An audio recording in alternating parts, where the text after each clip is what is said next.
لا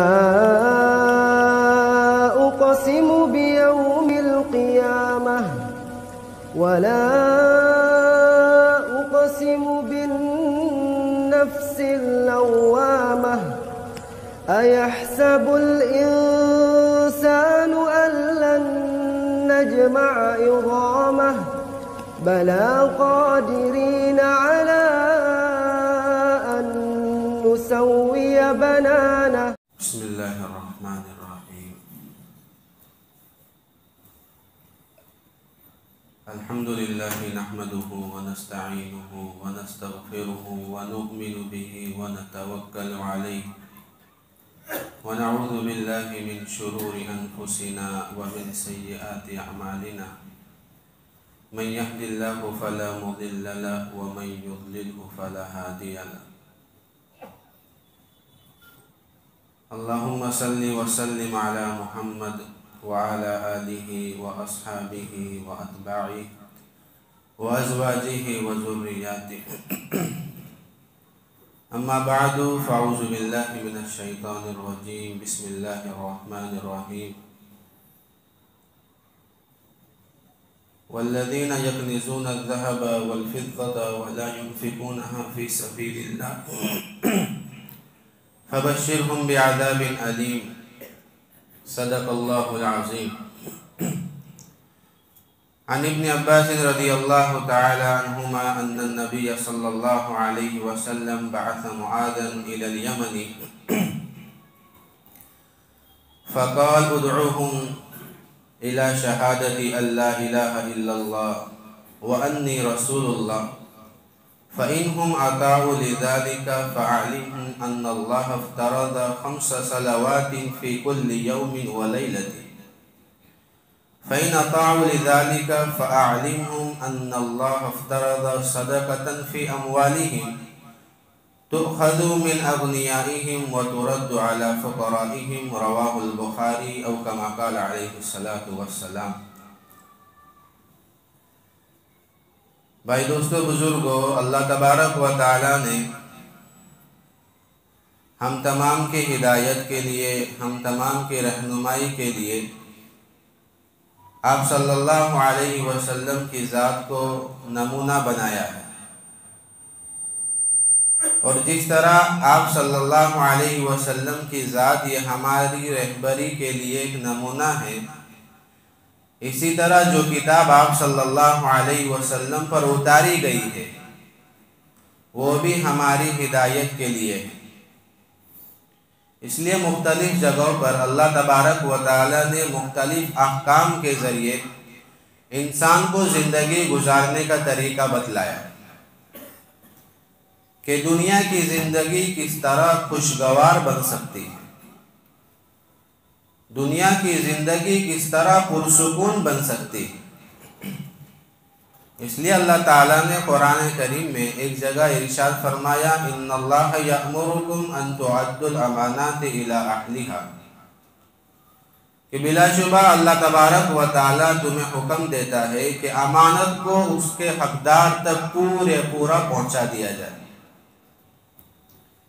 اب امانت کا ایک معنی جو ہمارے ذہن کے اندر ہے اردو میننگ، اردو معنی کے اعتبار سے، کہ کسی نے کوئی چیز حفاظت کے لیے ہمیں سپرد کی کہ بھئی اتنے وقت تک یہ چیز تم اپنے پاس رکھو، کچھ مدت کے بعد میں وہ چیز تم سے واپس لے لوں. اب ہم نے وہ چیز کو حفاظت کے ساتھ رکھا اور مدت آنے پر وہ چیز اس کے مالک تک لوٹا دی. ایک تو یہ امانت کا معنی ہے کہ امانت کو پورا ادا کر دیا.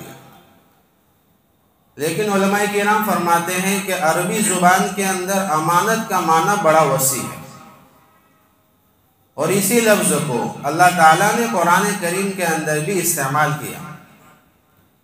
چنانچہ اللہ پاک ایک جگہ فرماتے ہیں اِنَّا عَرَضْنَا الْأَمَانَةَ عَلَى السَّمَاوَاتِ وَالْأَرْضِ وَالْجِبَالِ، کہ ہم نے امانت کو پیش کیا آسمانوں کے سامنے، زمینوں کے سامنے، پہاڑوں کے سامنے. تو کیا نتیجہ نکلا؟ فَأَبَيْنَ أَن يَحْمِلْنَهَا وَأَشْفَقْنَ مِنْهَا. تو یہ جو اللہ کی مخلوق ہے، بڑی بڑی آسمان، زمین، پہاڑ، انہوں نے امانت کو اٹھانے سے انکار کر دیا اور ڈر گئے کہ اس کا نتیجہ کیا ہوگا ہمیں نہیں معلوم۔ پھر اللہ نے آگے ذکر کیا وَحَمَلَهَا الْإِنسَانُ کہ یہ امانت کے بوجھ کو انسان نے اٹھا لیا۔ تو یہاں امانت کا معنی کیا ہے؟ مفسرین حضرات فرماتے ہیں کہ یہاں امانت کا معنی ایک مخصوص زندگی ہے، ایسی زندگی کہ اگر انسان اس زندگی کے اندر اللہ کے احکام کے مطابق اور رسول اللہ کی سنت کے مطابق زندگی گزارتا ہے تو وہ کامیاب ہے، اور اگر وہ اللہ کی منشا کے مطابق زندگی نہیں گزارتا، اپنی منچائی زندگی گزارتا ہے اور رسول اللہ کی سنت کو چھوڑ کر زندگی گزارتا ہے تو دنیا کا بھی نقصان ہے اور ہمیشہ ہمیشہ آخرت کا نقصان جھیل رہا ہے۔ تو اللہ کی بڑی بڑی مخلوق نے اس بوجھ کو اٹھانے سے انکار کر دیا کہ ہمیں نہیں معلوم کہ اگر ہم اس زندگی کے بوجھ کو اٹھا لے ہوئے پھر اس کے بعد اس کی حفاظت ہم سے ہو سکتی ہے یا نہیں ہو سکتی۔ لیکن انسان کو اللہ نے یہ شرف عطا کیا ہے، اس لیے علماء کرام نے فرمایا کہ اللہ کے جو احکام دنیا میں نازل ہے وہ دو طریقے کے، ایک تکوینی احکام ہے، ایک تشریعی احکام۔ تکوینی احکام کا مطلب کیا ہے کہ اللہ تعالیٰ نے دنیا میں ایسی مخلوق جو اللہ نے پیدا کی ہے ان کو ایک کام کے لیے مقرر کر دیا ہے، ان کا کام وہ چیزیں کرنا ہے جو اللہ نے ان کے ذمے رکھی۔ مثلا اللہ پاک نے سورج کو بنایا تو اب اس کا کام یہ ہے کہ وہ اللہ کے مخلوق کو گرمی پہنچائے، روشنی پہنچائے، اور پھر اللہ تعالیٰ نے اس کے نکلنے کا وقت متعین کیا، اس کے ڈوبنے کا وقت متعین کیا۔ اب سورج اپنی منچاہی مطابق زندگی نہیں گزار سکتا کہ جب من چاہے تب نکلے، جب من چاہے تب غروب ہو، ایسا نہیں ہو سکتا۔ اس لیے ہم دیکھتے ہیں کہ برسوں سے ایک تقویم بنی ہے اور اسی تقویم کے مطابق ہر سال رمضان المبارک کے مہینے میں روزے کا اور افطاری کا وقت متعین کیا جاتا ہے۔ گویا کہ اللہ تعالیٰ نے تکوینی طور پر سورج کو ایک حکم دے دیا جس کا سورج پابند ہے۔ اسی طرح اللہ تعالیٰ نے ہمارے جسم کے اندر آنکھ بنائی، آنکھ کا کام دیکھنا ہے۔ اب کوئی بھی چیز دیکھے، حلال بھی دیکھے، حرام بھی دیکھے، جائز بھی دیکھیں، ناجائز بھی دیکھیں، آنکھ کا کام دیکھنا ہے۔ لیکن تشریعی حکم کے ذریعے اللہ کے نبی محمد صلی اللہ علیہ وسلم کے زبان مبارک کے ذریعے انسان تک ایک احکام پہنچایا کہ تمہیں وہی چیز دیکھنی ہے جس کو اللہ نے دیکھنے کا حکم دیا ہے، اور جس سے اللہ پاک نے روک دیا اس سے تمہیں روکنا پڑے گا۔ اگر اللہ کے احکام کے مطابق زندگی گزر رہی ہے تو کامیاب ہے، اور اگر ہم اپنی منچائی زندگی گزاریں، اس آنکھوں کے ذریعے حرام کو بھی دیکھیں، ناجائز کو بھی دیکھیں، تو پھر وہی انسان دنیا میں ناکام ہوتا ہے اور آخرت میں ہمیشہ ہمیشہ کی ناکامی۔ تو اسی طرح ہر چیز، آنکھ ہے، زبان ہے، ہاتھ پیر ہے، کان ہے، اس میں تکوینی احکام بھی ہیں اور تشریعی احکام کے ذریعے اللہ پاک نے کچھ چیزوں کی روک لگا دی۔ اور اسی کے ساتھ ساتھ اللہ تبارک و تعالیٰ کا بہت بڑا ہم پر انعام یہ ہے کہ اللہ تعالیٰ نے مال کے ذریعے، پیسوں کے ذریعے انسان کو نوازا ہے، اور یہ مال، یہ پیسے انسان کی ملکیت نہیں ہے۔ اسی لیے اللہ نے قرآن کریم میں صاف اعلان فرما دیا، ان اللہ اشترى من المؤمنین انفسهم واموالهم بان لهم الجنہ، کہ اللہ تعالیٰ نے انسانوں سے ان کے جانوں کو اور ان کے مالوں کو خرید لیا۔ ہم نے تو اپنا جان، اپنا مال اللہ کو بیچ دیا۔ کن چیز کے بدلے میں؟ جنت کے بدلے میں اللہ تعالیٰ نے ہمارا جان و مال خرید لیا ہے۔ تو اب آدمی یوں سوچے کہ بھائی جو مال اللہ نے دیا اس پر تو میری ملکیت ہے، اور میں دیکھتا ہوں کہ میں جس طرح خرچ کرنا چاہوں اس کو خرچ کرتا ہوں۔ اور ہم دیکھتے ہیں کہ بہت سارے مسلمان، کافروں کی تو بات ہی نہیں ہے، بہت سارے مسلمان ایسے ہیں جو اپنے مال کو ناجائز طریقے پر استعمال کرتے ہیں۔ تو علماء کرام نے فرمایا کہ اللہ نے دنیا میں انسان کو مال کا مینیجر بنایا، منتظم بنایا کہ انسان مال کو اپنے اوپر بھی خرچ کرے، اور اپنے اوپر خرچ کرنے کے ساتھ جو مال بچتا ہے اس مال کو اللہ نے جہاں خرچ کرنے کا حکم دیا مال کو وہاں پر خرچ کرے۔ یہ مال کا تشریعی حکم ہے کہ شریعت نے مال کو جہاں خرچ کرنے کو بتلایا مال کو وہاں خرچ کیا جائے۔ اسی لیے اللہ کے نبی صلی اللہ علیہ وسلم نے حضرت معاذ بن جبل رضی اللہ تعالی عنہ کو جب یمن کا امیر مقرر کیا اور جب روانہ کیا تو اللہ کے نبی نے کچھ کام سکھلائے کہ وہاں جا کر کیا کرنا ہے، اس لیے کہ وہاں تو عیسائی لوگ رہتے ہیں، عیسیٰ علیہ السلام کو ماننے والے لوگ رہتے ہیں، تو ان کو دعوت کس طرح دینا، دعوت قبول کرے تو وہاں کام کس طرح کرنا وہ بتلایا۔ تو اس سے ہمیں یہ بات معلوم پڑتی ہے کہ اللہ کے نبی نے مال کو خرچ کرنے کا بھی اس نے حکم دیا۔ چنانچہ حضرت عبداللہ بن عباس راوی ہے، امام بخاری نے اس روایت کو نقل کیا ہے کتاب الزکوٰۃ کے شروع ہی کے اندر، فرماتے ہیں کہ اللہ کے نبی صلی اللہ علیہ وسلم نے حضرت معاذ بن جبل رضی اللہ تعالیٰ عنہ کو یمن کی طرف بھیجا اور نکلتے وقت ہدایت فرمائی کہ جب تم یمن پہنچو تو ان کو دعوت دینا کہ اللہ کے سوا کوئی معبود نہیں اور میں یعنی محمد صلی اللہ علیہ وسلم اللہ کے رسول ہیں۔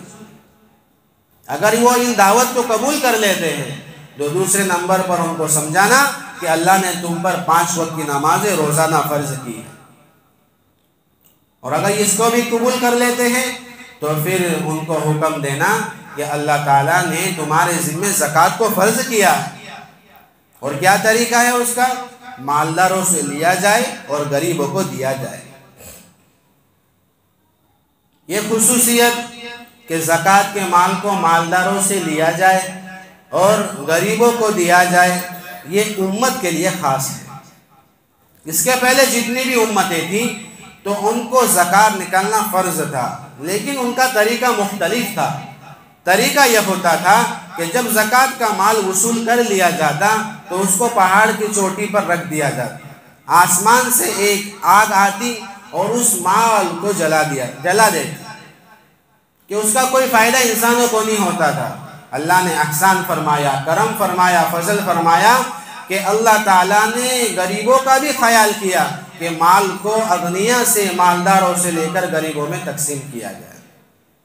تو گویا اللہ کے نبی صلی اللہ علیہ وسلم نے حضرت معاذ بن جبل کو یہ احکام سکھلائے، اور جو آدمی ان احکام کے مطابق زندگی گزارتا ہے تو پھر اللہ تعالیٰ نے اللہ کے نبی صلی اللہ علیہ وسلم کے ذریعے ہمیں دنیا ہی کے اندر جنت کی خوشخبری عطا فرمائی۔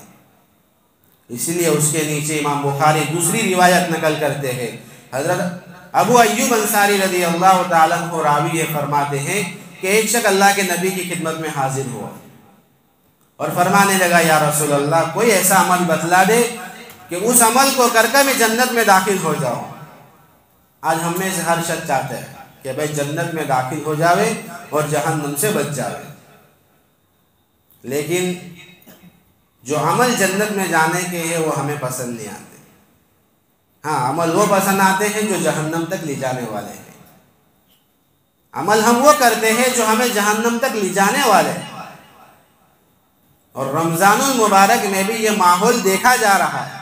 افسوس کے ساتھ کہنا پڑا کہ ہم دیکھیں یہ جمعہ کا دن ہے، مسجد بھری ہوئی ہے، اب عصر کے اندر ہم دیکھیں، یہ رمضان کی بات ہے، رمضان کے اندر ہم عصر کے اندر یہی مسجد کا ماحول دیکھیں تو وہ مبتدی کہاں چلے گئے؟ آسمان میں تو نہیں اڑ گئے، جیسا حضرت عیسیٰ علیہ السلام کو آسمان میں اٹھا لیا گیا یہی ہیں، لیکن غفلت کا ماحول ایسا پڑ گیا اور شیطان نے اور ہم نے اپنے نفس کو ایسا مضبوط کر لیا کہ وہ اللہ کے احکام پر ہمیں جمنے نہیں دیتا، رسول اللہ کی سنت پر ہمیں عمل کرنے نہیں دیتا۔ تو ایک صحابی اللہ کے نبی کی خدمت میں آئے اور فرمایا، یا رسول اللہ ایسا عمل بتاؤ کہ میں جنت میں داخل ہو جاؤں۔ اللہ کے نبی نے 4 چیزیں بتلائی۔ سب سے پہلے تعبد اللہ ولا تشرکوا بہ شیئا، کہ اللہ کی عبادت کرو اور اس کے ساتھ کسی کو شریک مت کرو۔ اب اس کے اندر بھی ہماری طرف سے بڑی غفلت پائی جاتی ہے۔ ہم سمجھتے ہیں کہ بھئی جو مسلمان ہے وہ اللہ کو مانتے ہیں اور جو کافر ہے وہ اللہ کو نہیں مانتے۔ علماء کرام نے بڑی عمدہ تفسیر کی، فرمایا کہ ایک انسان وہ ہے جو اللہ کی عبادت تو کرتا ہے لیکن اللہ کے ساتھ کسی دوسرے انسان کو اللہ اپنا کارساز سمجھتا ہے، اپنا حاجت روا سمجھتا ہے، اپنا مشکل کشا سمجھتا ہے، تو وہ بھی اللہ کے ساتھ کسی کو شریک کر رہا ہے۔ کسی اللہ کے ساتھ ایک صفت خاص ہے جو اللہ کے علاوہ کسی کی نہیں ہو سکتی۔ اب ایک انسان اللہ کی اسی صفت کو کسی انبیاء علیہ السلام کے ساتھ جوڑتا ہے تو یہ اللہ کے ساتھ انبیاء کو شریک کر رہا ہے۔ تو اس کی بھی ہم بڑی توجہ رکھیں، ایسا نہ ہو کہ ہم تو بھولے پن میں ایسا عمل کر ڈالیں کہ نعوذ باللہ اللہ کے ساتھ ہم کسی کو شریک کر رہے ہیں۔ تو پہلی چیز یہ بتائی کہ جنت میں جانے کے لیے پہلی چیز اللہ کے ساتھ کسی کو شریک نہیں کریں۔ دوسری چیز تقیم الصلاۃ، نماز کو قائم کرو، وتؤتی الزکاۃ، زکوٰۃ ادا کرو، وتصل الرحم، اور رشتہ داروں کے ساتھ صلہ رحمی کا معاملہ کرو۔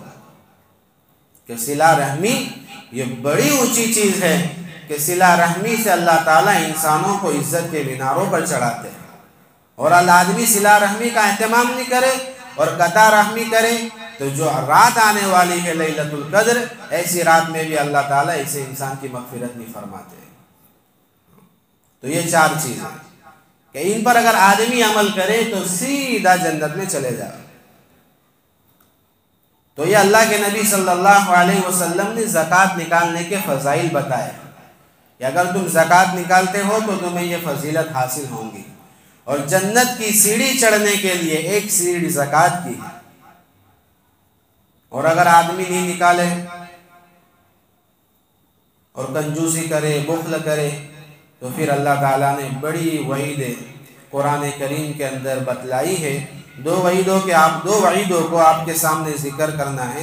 سب سے پہلی اللہ تعالیٰ نے قرآن کریم میں ارشاد فرمایا، وَلَا يَحْسَبَنَّ الَّذِينَ يَبْخَلُونَ بِمَا آتَاهُمُ اللَّهُ مِنْ فَضْلِهِ، کہ لوگوں نے یہ گمان کر لیا ہے کہ جو چیزیں اللہ تعالیٰ کے فضل و کرم سے انہیں ملی ہے، اگر وہ ان چیزوں کے اندر بخل کریں گے، هُوَ خَيْرٌ لَكُمْ، وہ ان کے لیے بہتر ہوں گی۔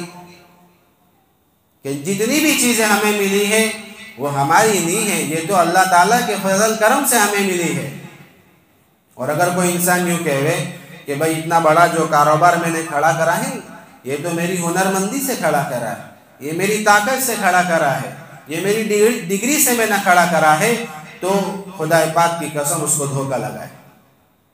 اس لیے کہ یہ بات تو قارون نے موسیٰ علیہ السلام کو کہی کہ جب موسیٰ علیہ السلام نے قارون کو کہا کہ بھائی اللہ نے مجھے حکم دیا ہے کہ میں تجھ سے زکوٰۃ کو طلب کروں، تو موسیٰ علیہ السلام کو ذلیل کرنے کے لیے قارون نے ایک بڑا جلسہ کیا، اور وہ بالتفصیل واقعہ قرآن کریم میں ذکر کیا گیا ہے۔ لیکن بتلانا یہ ہے کہ قارون نے کہا کہ بھائی یہ تو میں نے اپنی ہنرمندی سے جمع کیا ہے، اس میں اللہ کا کوئی فضل وزن نہیں ہے۔ تو قارون کو اللہ تعالیٰ نے اس کے مال کے صحیح زمین کے اندر دھسا دیا۔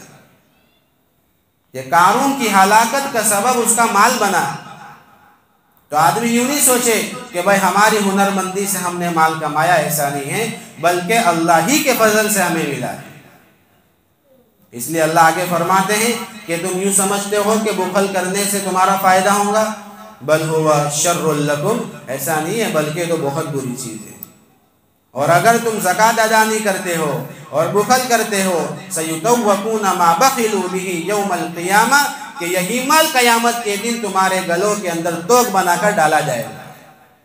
اور پھر اللہ نے قاعدہ کلیہ ذکر کیا، وَلِلَّهِ مِيرَاثُ السَّمَاوَاتِ وَالْأَرْضِ، یہ آسمان اور زمین میں جتنا بھی ہے نا وہ تو اللہ کا ہے۔ اگر خوشی سے دے دو تو فائدہ تمہارا ہے، اور اگر نہیں دیں گے تو ایک نہ ایک دن یہ مال تمہیں دنیا میں چھوڑ کر جانا ہے۔ واللہ بما تعملون خبیر، اور تم کیا کارنامے کرتے اللہ سب جانتا ہے، اللہ کو سب معلوم، بڑا خبردار ہے۔ تو پہلا عذاب اللہ پاک یہ دیں گے کہ قیامت کے دن اس مال کا توق بنایا جائے گا۔ اور پھر اللہ کے نبی صلی اللہ علیہ وسلم کی حدیث مبارکہ سے یہ بات بڑی عمدہ طریقے سے سمجھ میں آتی ہے۔ اللہ کے نبی نے فرمایا کہ جو انسان اپنے مال کی زکوٰۃ ادا نہیں کرتا ہے تو وہ مال قیامت کے دن ایک سانپ بنا کر اس کے گلے میں ڈالا جائے گا، اور وہ سانپ کیسا ہوگا؟ جس کے سر پہ بال نہیں ہوں گے اور اس کے چہرے پر 2 کالے نقطے ہوں گے۔ علماء کرام نے فرمایا کہ سر پر بال نہ ہونے کی وجہ یہ ہے کہ زہریلا اتنا ہوگا اور اس کے اندر زہر اتنا ہوگا کہ زہر کی وجہ سے سر کے بال ختم ہو جائیں گے، اور آنکھوں کے اوپر جو 2 نقطے ہوں گے وہ بھی زہر کی شدت کی وجہ سے ہوں گے۔ اس لیے مفتی سعید صاحب رحمۃ اللہ علیہ نے بڑی عمدہ مثال بیان کی کہ بھائی اگر کسی انسان کو معلوم پڑ جائے کہ فلاں کمرے میں سانپ ہے تو کون عقل مند ہے جو دین کے اندر بھی اس کمرے میں جاوے، کہ اس کو اس بات کا احتمال ہے کہ اگر میں اس کمرے میں جاؤں گا تو ایسا ہو سکتا ہے کہ وہ سانپ مجھے لپٹ جائے، یقینی بات نہیں، احتمال ہے۔ تو احتمال کی وجہ سے آدمی اس گھر کے اندر نہیں جاتا۔ یہاں سرکار دو عالم محمد مصطفیٰ صلی اللہ علیہ وسلم کی بات یقینی ہے اور پختہ ہے، جس میں شک کی کوئی گنجائش نہیں ہے، تب بھی انسان اپنے مال کو روکے رکھتا ہے۔ تو کتنا بڑا بیوقوف ہوا۔ اور پھر وہ سانپ اس کے دونوں جبڑے کو پکڑے گا اور کہیں گا کہ میں تیرا مال ہوں، میں تیرا خزانہ ہوں، کہ دنیا میں بچانے کی فکر میں رہا اور آخرت میں ہمیشہ کا نقصان جھیل رہا ہے۔ یہ پہلا عذاب۔ اور دوسرا عذاب اللہ تعالیٰ نے قرآن کریم میں ذکر کیا، وَالَّذِينَ يَكْنِزُونَ الذَّهَبَ وَالْفِضَّةَ وَلَا يُنْفِقُونَهَا فِي سَبِيلِ اللَّهِ، وہ لوگ جو اپنے سونے چاندی کو جمع کر کے رکھتے ہیں، مال دولت کو جمع کر کے رکھتے ہیں اور اللہ کے راستے میں خرچ نہیں کرتے، تو کیا ہوگا؟ يَوْمَ يُحْمَى عَلَيْهَا فِي نَارِ جَهَنَّمَ فَتُقْوَى بِهَا جِبَاهُهُمْ وَجُنُوبُهُمْ وَظُهُورُهُمْ، قیامت کے دن ان کا یہ مال، قیامت کے دن ان کا یہ سونا اور چاندی کو جہنم کے اندر تپایا جائے گا، اور تپانے کے بعد ان کی پیشانی پر، ان کی پشت پر اور ان کی پسلیوں کو اسی سے داغا جائے گا۔ آدمی تھوڑا تصور کرے کہ دنیا کے اندر آدمی ایک چنگاری برداشت نہیں کر سکتا، تو قیامت کے اندر اتنی شدت والے عذاب کو کیسا برداشت کر سکے؟ اور پھر اسی مال کے ذریعے جب اس کو داغا جائے گا تو کہیں گا ہذا ما کنزتم لانفسکم فذوقوا ما کنتم تکنزون، یہی تیرا مال ہے جس کو تو نے دنیا میں جمع کیا تھا، اب اس مال کے عذاب کو چکھ۔ تو یہ میرا عزیزوں، یہ مال جو اللہ تعالیٰ نے ہمیں دیا ہے یہ اللہ کی بہت بڑی نعمت ہے، اور ہماری بھلائی اسی کے اندر ہے کہ ہم اس مال کو اللہ کے راستے میں خرچ کریں۔ اس لیے کہ اللہ تعالیٰ نے قرآن کریم میں ایک قاعدہ بیان کیا، یمحق اللہ الربا ویربی الصدقات، اللہ تعالیٰ ربا کو ختم فرماتے ہیں، سود کو ختم فرماتے ہیں اور صدقات کو بڑھاتے ہیں۔ اس سے 2 چیزیں معلوم ہوئی کہ جو مال اللہ کے راستے میں لگتا ہے، آدمی جو مال اللہ کے راستے میں لگاتا ہے وہ مال کبھی کم نہیں ہوتا، وہ ہمیشہ بڑھتا ہے۔ اگرچہ ظاہری اعتبار سے اس کو دکھتا ہے کہ بھائی 1 لاکھ کی زکوٰۃ 2500 نکالا تو 2500 1 لاکھ میں سے کم ہو گیا، شیطان سمجھاوے، نفس سمجھاوے کہ بھائی تیرا مال تو کم ہو گیا، تو ظاہری اعتبار سے اس کو دکھتا ہے کہ کم ہوا۔ علماء کرام نے بڑے عمدہ تشریح فرمائی، ایک تو یہ ہے کہ ظاہری اعتبار سے کم ہو، حقیقتاً کم نہیں ہو تو بڑھے گا، اور دوسرا یہ کہ ہمیں دکھ رہا ہے کہ کم تو ہوا ہے، لیکن یہ مال نکالنے کی وجہ سے اللہ تعالیٰ بڑی بڑی مصیبتوں سے انسان کی بھی حفاظت کرتے ہیں اور اس مال کی بھی حفاظت کرتے ہیں۔ اور دوسری چیز یہ بتائی کہ اللہ تعالیٰ سود کو مٹاتے ہیں، جس میں آج بہت سارے مسلمان ملوث سے مبتلا ہیں، سود کے اندر، بیاج کے اندر، انٹریسٹ کے اندر۔ 100 دے کر 150 لیتے ہیں، اور بہت سارے مسلمان یہ کاروبار کر رہے ہیں، اور پھر کاروبار کے اندر نقصان بھی ہوتا ہے۔ تو یہ تو بات یقینی ہے کہ ہونے والا ہے۔ ایک ساتھی سے ملاقات ہوئی تو بتلایا کہ بھئی میں نے تو 3 لون لی ہے۔ ایک ہی لون کا تذکرہ کہ ایک لون ایسی ہیں 1 لاکھ لی ہے، 1.5 لاکھ بھر لی ہے۔ تو یہ تو ایک کارگزاری آپ کے سامنے، بہت سارے مسلمان اس کے اندر مبتلا ہے اور پھر پریشان ہوتے ہیں۔ اس لیے میرا عزیزو، سود سے ہم اپنے آپ کو بچائیں۔ اس لیے میں نے پہلے بھی کہا کہ ہم وہ عمل کر رہے ہیں جو عمل ہماری ہلاکت کا ہے، اور جو عمل ہماری عزت کا ہے، ہماری بلندی کا ہے، ہماری کامیابی کا ہے، وہ عمل ہمیں پسند نہیں آتا۔ اس لیے میرا عزیزو، فکر کرنے کی ضرورت ہے کہ جو مال اللہ پاک نے ہمیں دیا ہے اس مال کی ہم زکوٰۃ کو نکالیں۔ اس لیے کتابوں میں لکھا ہے کہ جو غریب مسلمان بھوکے رہتے ہیں، جو غریب مسلمانوں کو پہننے کے لیے کپڑا نہیں ملتا، اور جو غریب ماں بہنیں ہماری اپنی عزتوں کو نیلام کرتی ہیں غربت کی وجہ سے، اس کے ذمہ دار صرف اور صرف مالدار لوگ ہیں کہ جو اپنی زکوٰۃ کو اللہ کے راستے کے لیے نہیں نکالتے۔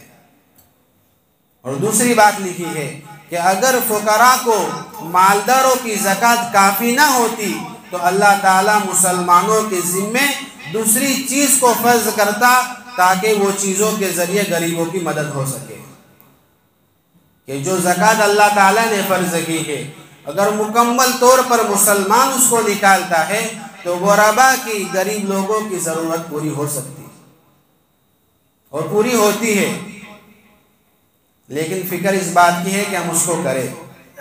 اس لیے اللہ کے نبی صلی اللہ علیہ وسلم نے اس کے متعلق جو احکام بتلائے ہیں، علماء کرام نے اس کا ایک اندازہ متعین کیا ہے کہ کتنا مال انسان کے پاس ہو تو اس پر زکوٰۃ فرض ہو جاتی ہے۔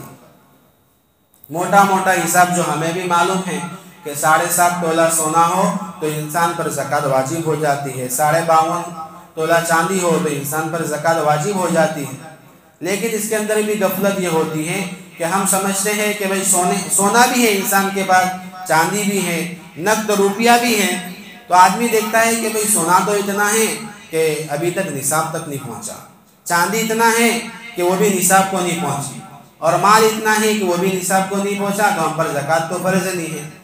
اس لیے علماء کرام نے فرمایا کہ اگر سونا، چاندی اور مال ملا کر اتنا پہنچ جاتا ہے جس سے چاندی کا نصاب مکمل ہو جاتا ہے تو انسان کے اوپر زکوٰۃ واجب ہو جاتی ہے۔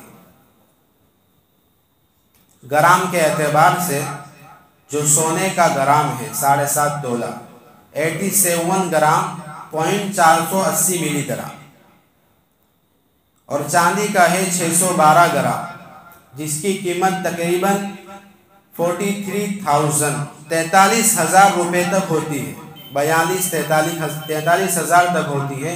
تو ہم دیکھیں ہماری گھر کی مستورات کے پاس بھی بڑا سونا ہوتا ہے، چاندی بھی ہوتی ہے، اور یہ نصاب عام طور تک پہنچ جاتا ہے۔ اس لیے ہم علماء کرام پاس بیٹھ کر ہم اپنی ہر چیز کا حساب لگائیں تاکہ ہمیں معلوم ہو کہ ہمارے اوپر زکوٰۃ فرض ہوئی ہے یا نہیں ہوئی۔ تو اگر ہم اس اعتبار سے فکر کے ساتھ، کوڑن کے ساتھ زکوٰۃ نکالتے ہیں تو میرے عزیزو انشاءاللہ جو وعید اللہ تعالیٰ نے قرآن کریم میں بتلائی ہے اس سے ہماری حفاظت ہوگی، اور جو فضائل اللہ کے نبی صلی اللہ علیہ وسلم نے حدیث مبارکہ کے اندر ہمیں بتلائے ہیں وہ فضائل کے ہم مستحق بنیں، اور دنیا میں اللہ تبارک و تعالیٰ چین، سکون، اطمینان، راحت، عزت، برکت والی زندگی دیں گے، اور مرنے کے بعد ہمیشہ ہمیشہ کی جنت کا اللہ پاک مالک بنائیں۔ اس لیے سب ساتھی نیت کریں انشاءاللہ کہ ہم اس کا اندازہ لگائیں گے۔ اور بعض مرتبہ ایسا ہوتا ہے کہ آدمی کاروبار کرتا ہے اور کاروبار کے اندر لاکھوں روپے اس کے گمتے ہیں، لیکن معلوم نہیں ہوتا کہ کاروبار کے مال میں، تجارت کے مال میں بھی زکوٰۃ فرض ہے جس کی بنیاد پر آدمی نہیں نکالتا ہے۔ تو جو مال کاروبار میں لگ رہا ہے، جو مال کاروبار میں گم رہا ہے، اس کا بھی ہم اندازہ لگائیں کہ 1 سال پہلے کتنا مال ہم نے کاروبار میں لگایا تھا اور اب کتنا ہے۔ اگر ابھی اتنا مال ہے جو نصاب تک پہنچ جاتا ہے تو پھر اس کی زکوٰۃ بھی کاروباری آدمی کو نکالنا ضروری. اور اسی کے ساتھ میرے عزیزو، اب جو دن رمضان المبارک کے باقی ہے وہ بڑے مبارک ایام ہیں، اور انہی ایام کے اندر اللہ کے نبی صلی اللہ علیہ وسلم کے قول کے مطابق یہ بات معلوم ہوتی ہے کہ شب قدر اسی ایام کے اندر آنے والی ہے. اس لیے ایک حدیث جو کتاب کے اندر لکھی ہوئی ہے کہ اللہ کے نبی صلی اللہ علیہ وسلم نے پہلے عشرے کا اعتکاف فرمایا، پھر دوسرے عشرے کا اعتکاف فرمایا، اور دوسرے عشرے کا اعتکاف فرما کر اللہ کے نبی نے صحابہ سے مخاطب ہو کے فرمایا کہ بھئی میں نے پہلے عشرے کا اعتکاف کیا تاکہ لیلۃ القدر کو تلاش کروں، لیکن نہیں ملی. پھر دوسرے عشرے کا اعتکاف کیا، دوسرے میں بھی نہیں ملی. اب مجھے بتلانے والے نے یہ بتلایا ہے کہ تیسرے عشرے کے اندر لیلۃ القدر ہوتی ہے، اور طاق راتوں کے اندر اس کو تلاش کیا جائے. اور کیا فضیلت ہے؟ لیلۃ القدر خیر من الف شہر، کہ 1000 راتوں سے بہتر ہے. کہ جس کو یہ رات مل گئی گویا اس کو بہت بڑی خیر مل گئی. لیکن ہمارے ذہنوں کے اندر تو ایک ہی بات ہے کہ بھئی جو رات کے اندر قرآن ختم ہوتا ہے وہی رات کے اندر کیا ہوتی ہے؟ لیلۃ القدر ہوتی ہے. ہمارا دھوکہ ہے. اس لیے کہ ایسا نہیں. طاق رات 21ویں ہے، 23ویں ہے، 25ویں ہے، 27ویں ہے، 29ویں ہے. تو ان راتوں کے اندر ہم لیلۃ القدر کو تلاش کریں. تھوڑی دیر تو کیا، اللہ تعالیٰ نے پوری زندگی ہمیں دی ہے، اس میں سے 5 راتیں اگر ہم اپنی ذات کے لیے، اللہ کا تو کوئی فائدہ نہیں ہے، اپنی ذات کے لیے ہم 5 رات صرف جاگ لیوے تو اس میں کیا نقصان ہے؟ لوگ دنیا کے نفع کے لیے رات بھر جاگتے ہیں، رات بھی جاگتے ہیں، دن بھی جاگتے ہیں تاکہ دنیا کا نفع حاصل ہو جائے. دین کا اتنا بڑا نفع جس کا کوئی انسان اندازہ نہیں لگا سکتا، اس کے لیے ہم جاگے تو ہمارا انشاءاللہ کوئی نقصان نہیں ہوگا. اس لیے ہم اہتمام کریں کہ 21ویں رات سے ہی اس کی تلاش کو شروع کر دیں. اس لیے کہ کتابوں میں لکھا ہے کہ 21ویں رات کو بھی یہ رات آ جاتی ہے، 23ویں طاق رات کے دن بھی آ جاتی ہے، 25ویں کے دن بھی آ جاتی ہے. ہم حسن ظن کے اندر رہے کہ بھئی 27ویں کے دن آئیں گی اور 21ویں کو آ کے چلی جاوے، 23ویں کو آ کے چلی جاوے، 25ویں کو آ کے چلی جاوے، تو ہمارا تو بہت بڑا نقصان ہو گیا.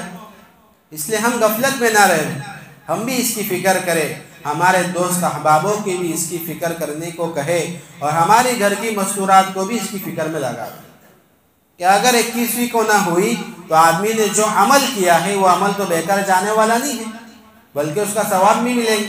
اور رمضان المبارک میں تو ہم بارہا تفسیروں کے اندر بھی سن رہے ہیں، بیانوں کے اندر بھی سن رہے ہیں، تعلیم کے اندر بھی سن رہے ہیں کہ اللہ تعالیٰ نے نوافل کو فرائض کے برابر کر دیا اور فرائض کو 70 فرائض کے برابر کر دیا.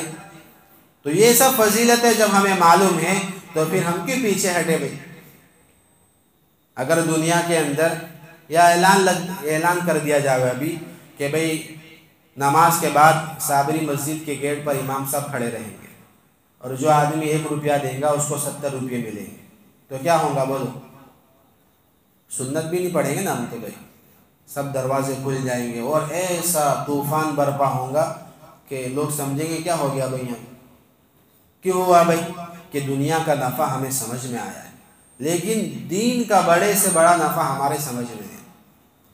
ہاں، مسلمان کا وقت رمضان المبارک کے مہینے میں رات کے اندر تفریح میں لگے گا، گھومنے پھرنے میں لگے گا، کھانے پینے میں لگے گا. اس لیے ہم نہ بازار کو دیکھیں اور مسجدوں کو دیکھیں کہ بھیڑ کہاں پر زیادہ رہتی ہے. اسی سے ہماری تنزلی کا علم ہمیں ہو جاتا ہے کہ مسلمان کتنے پانی کے اندر. اس لیے میرا عزیزو فکر کرنے کی ضرورت ہے کہ بھئی ہم نے تو کہہ دیا، آپ نے تو سن لیا، لیکن اصل بات وہ ہے کہ آدمی فکر کے ساتھ ان راتوں میں جاگے اور اپنی ذات پر تھوڑا ترس کھاوے کہ کتنے سارے گناہ اور کتنے سارے ایسے اعمال ہم نے کر لیے ہیں جس سے اللہ پاک ناراض ہے، ہمارے نبی محمد صلی اللہ علیہ وسلم ناراض ہے. اب ایسا ہو جاوے کہ ہم اتنی محنت کریں ان دنوں کے اندر جو باقی ہیں کہ جس سے ہمارے نام اعمال میں بھی بہت بڑا ذخیرہ جمع ہو جاوے اور اس عمل سے ہمارے اللہ تبارک و تعالیٰ بھی راضی ہو جاوے اور اللہ کے نبی محمد صلی اللہ علیہ وسلم بھی راضی ہو جائے۔ اور اسی کے ساتھ ساتھ میرے عزیزوں، ایک آخری جمعہ ہمیں ملنے والا ہے، اور اس جمعہ کے اندر اگر ہم چاہے تو ہم اللہ کے راستے کے اندر 3 دن بڑی عافیت کے ساتھ لگا سکتے ہیں، اس لیے کہ رمضان المبارک کے اندر ابھی بات آئی کہ فضیلت بڑی ہوئی ہے، اور اللہ کے راستے کے اندر مفتی محمود الحسن صاحب گنگوہی رحمۃ اللہ علیہ نے فضائل جو بیان کیے ہیں حدیث مبارکہ کی روشنی میں کہ کروڑوں کے اندر آدمی کے اعمال کا بھاؤ بڑھ جاتا ہے، کروڑوں کے اندر، تو کیوں نہ ہو کہ بھائی ہم 3 دن اللہ کے راستے میں لگاوے اور بہت سارے ذخیرے کے مالک ہو جاوے۔ تو اس کے لیے بھی ساتھی نیت کرے، جو مال ہمارے پاس ہے ہم اس کی زکوٰۃ کو نکالیں، لیلۃ القدر کو تلاش کرنے کے لیے ہم ابھی سے کوشش شروع کر دیں اور وقت کو نکال کر ہم 3 دن اللہ کے راستے میں لگائیں۔ اللہ تبارک و تعالی ان تمام باتوں پر ہمیں عمل کرنے کی توفیق عطا فرمائے۔ وآخر دعوانا ان الحمد للہ رب العالمین۔